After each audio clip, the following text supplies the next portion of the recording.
Jadi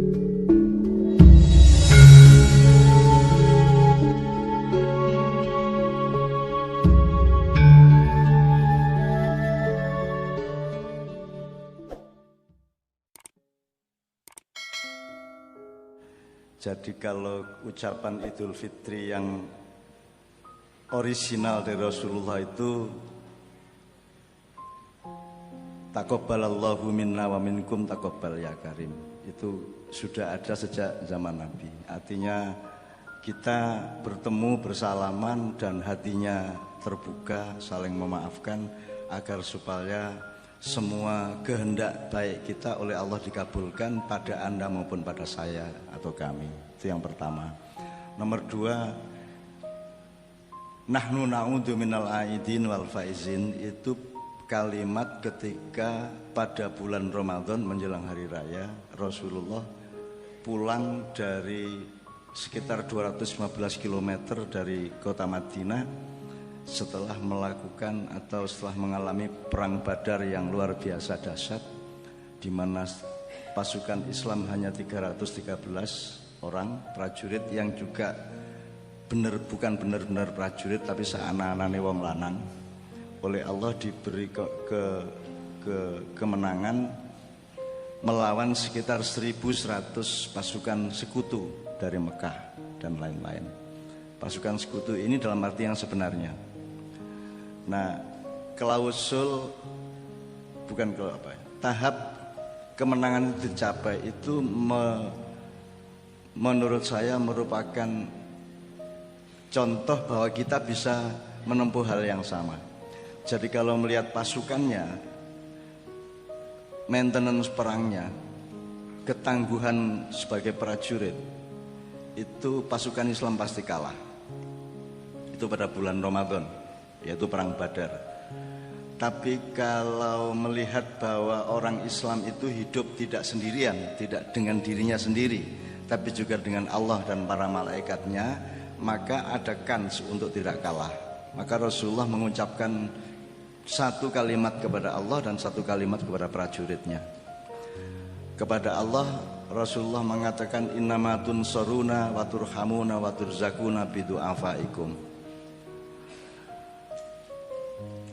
Kepada pasukannya dia mengucapkan itu.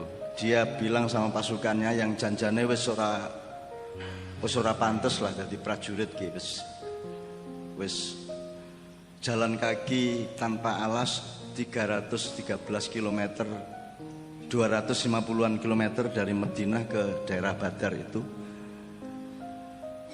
dalam keadaan loyo, tidak cengkap senjatanya. Rasulullah memberi optimisme bahwa kalian insya Allah kita semua akan ditolong oleh Allah, diberi kemenangan oleh Allah dan akan diberi rizki oleh Allah. Innama tunsaruna wa turhamuna wa turzakuna bidu'afaikum. Kalian akan diberi kemenangan, rizki dan pertolongan dengan syarat niat kalian adalah bidu'afaikum, yaitu hatinya membela orang-orang yang lemah.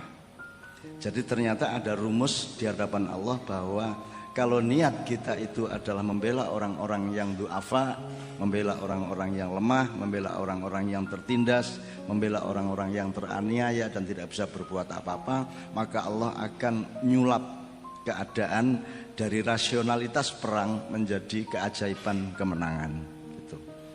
Kemudian itu ngomongnya kepada prajurit, janjane ngapusi kuwi nek cara militer. Mudar harap menang musuh Abu Jahal dengan sekutunya yang lengkap segala sesuatunya. Tapi Rasulullah nekat ngomong seperti itu untuk memfeta kompli Allah.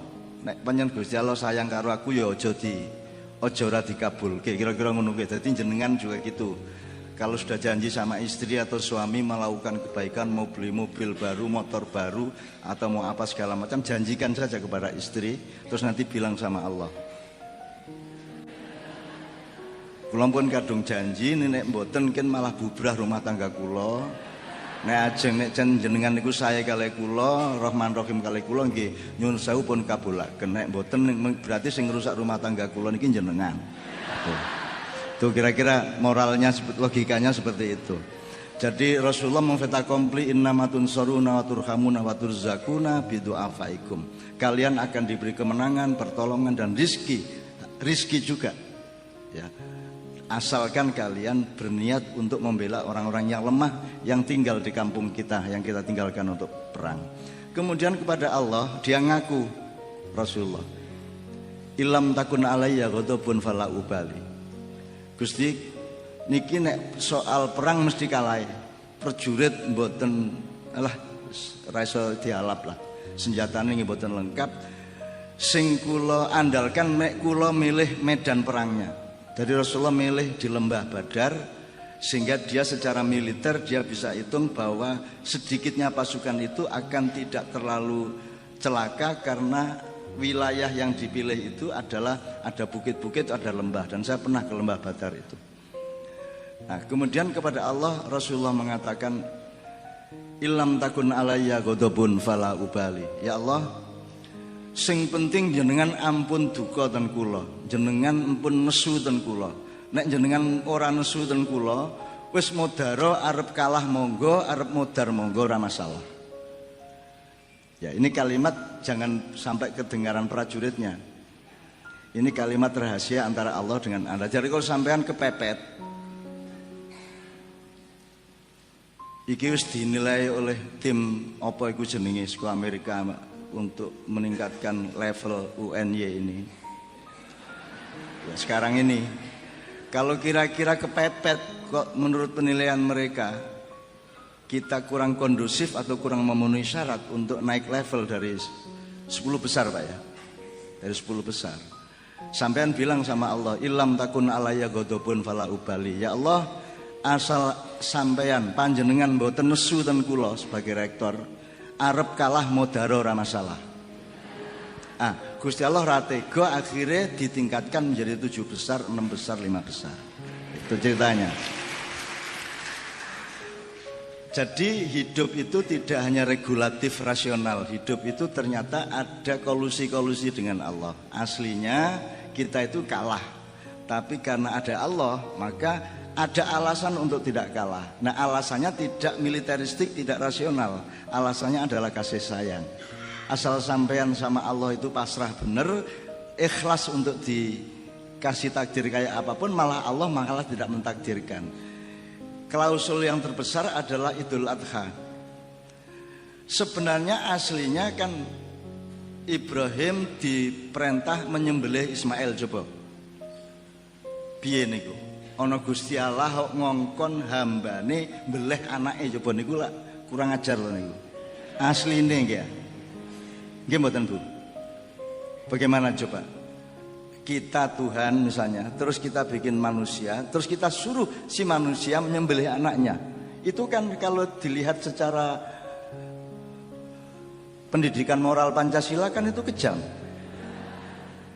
Saiki apa jenenge PMP? Sekitar PMP yang mbok jenenge ganti-ganti ora masalah. Indonesia iki kahanane ora ganti, sing ganti jenenge kan gitu. Sekarang PSK, dulu WTS, sebelumnya Londe, sebelumnya Begenggek, sebelumnya ngono lah. Janjane padha wae. Jane ya ming maling disebut koruptor ben rada terhormat sithik, janjane ya ming asu maling kan gitu kan. Itu ya nyun sewu ini.